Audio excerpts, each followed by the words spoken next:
जय श्रीकृष्ण. दंडत प्रणाम. जय शिवराय. जय स्वराज. जय स्वदेश. मित्रांनो, मैत्रिणींनो आणि माझ्या सर्व आदरणीय सन्माननीय माता पिता तुल्य राष्ट्रभक्तांनो, स्वदेशी आयुर्वेद प्रेमींनो, हातापायांना मुंग्या येत असतील, कारण अनेक असतील, पण मात्र काय करायचं, हे एक सूत्र पाळा. आज मी तुम्हाला दाखवण्याचा प्रयत्न करतो. अप्पर बॉडी, लोअर बॉडी, म्हणजे कमरेच्या खाली, कमरेच्या वरती सगळं. पायांना मुंग्या येत आहे, हातांना मुंग्या येत आहे, काय करायचं हे बघा. सर्वात पहिले असं जमिनीवरती बसून पाय लांब करा, पायांचे बोट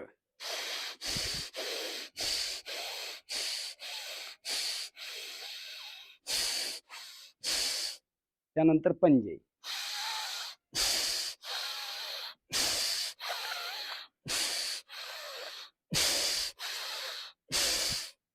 त्यानंतर पंजे असे गोल गोल फिरवा.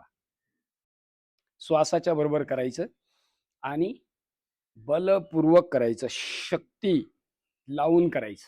हो, असं दोन्ही बाजूनी पाय गोल गोल फिरवले, त्यानंतर पायात अंतर घ्यायचं, श्वास आत भरायचा,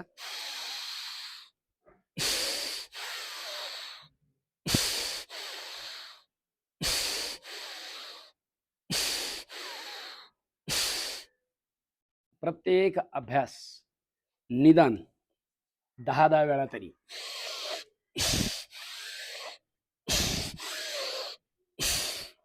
आता मी दाखवताना थोडं थोडं दाखवत असतो, जेणेकरून व्हिडिओ आपला मोठा व्हायला नको. संकेत तुमच्या लक्षात आले पाहिजे, किंवा प्रतिकात्मक दाखवण्याचा प्रयत्न मी करतोय. आता दोन्ही पाय जुळवले, सहज, अतिशय सहज, हसत खेळत आनंदाने पायाच्या पंजांपासून तर हातांच्या पंजांपर्यंत मुंग्या येत आहे. बघा,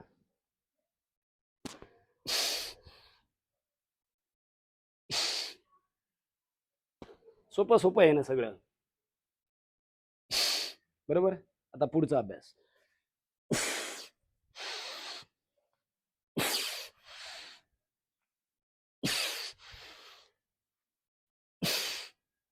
असं दोन्ही बाजूला सारखं करायचं आणि मग त्यानंतर बघा, आता म्हणजे पायाच्या अंगठ्यांपासून सुरुवात केली. आता हाताचा अंगठा मध्ये घाला, मुठी बंद करा,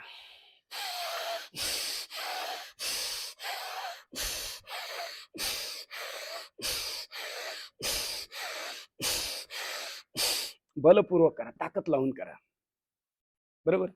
त्यानंतर पुढचा अभ्यास.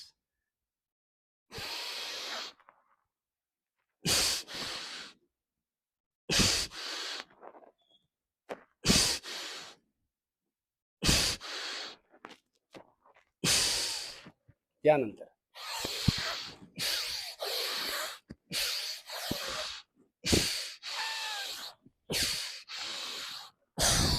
हातांचे कोपर असे जुळत हात वरती उचलायचे, खाली अंतर नाही, हातांचे कोपर असे जुळत खाली आणायचे. त्यानंतर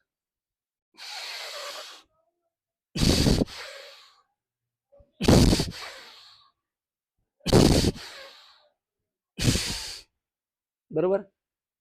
त्यानंतर पुढचा अभ्यास.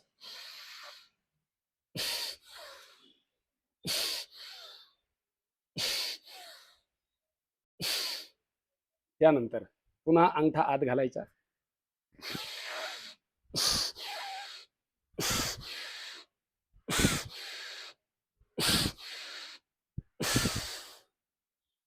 हे असं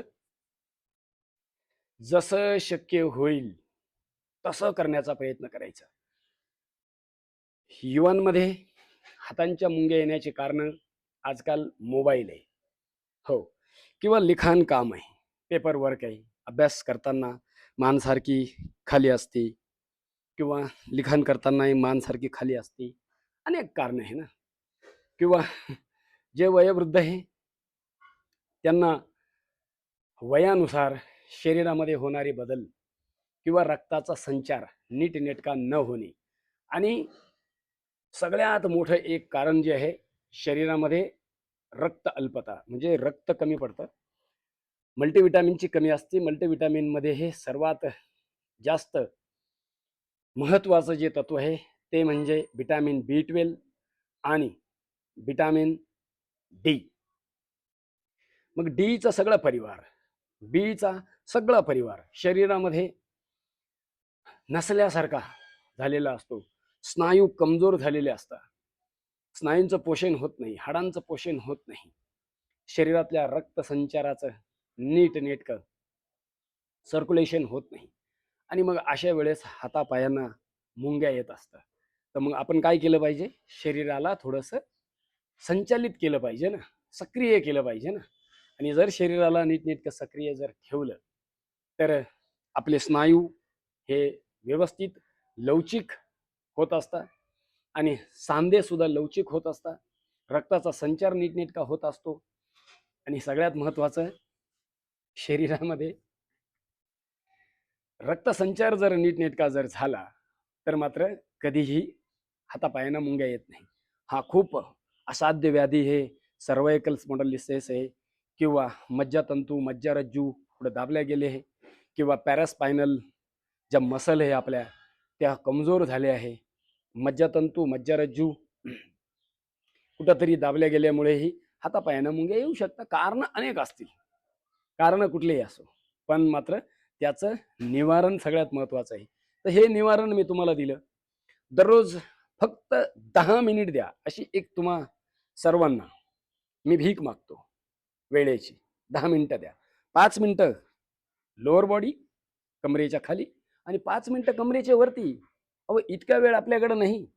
आणि इतका वेळ जर आपल्याकडे जर नसेल तर मात्र आपण जगातले सर्वात श्रीमंत आहात. हो. कारण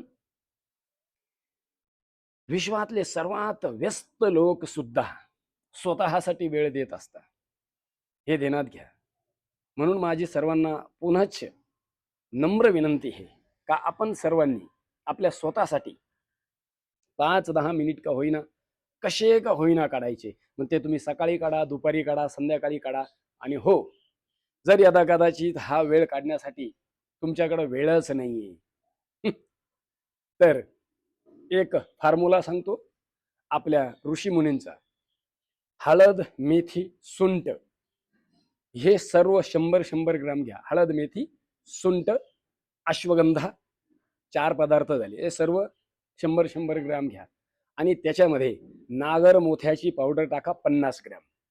म्हणजे साधारणतः हे 450 ग्राम औषध मी तुम्हाला सांगण्याचा प्रयत्न केला. हे सर्व नीटनेटकं व्यवस्थित एकत्र करून ठेवा आणि त्यातला 1 चमचा दररोज सकाळ संध्याकाळ रिकाम्या पोटी मधाबरोबर किंवा दुधाच्या मलईबरोबर चाटण करा. हातापायांना मुंग्या कधी येणार नाही. हाडं मजबूत राहतील, स्नायू मजबूत राहतील. हो, शरीराचं पचन पाचन पोषण नीटनेटकं होईल. तर सगळ्यांनी करा.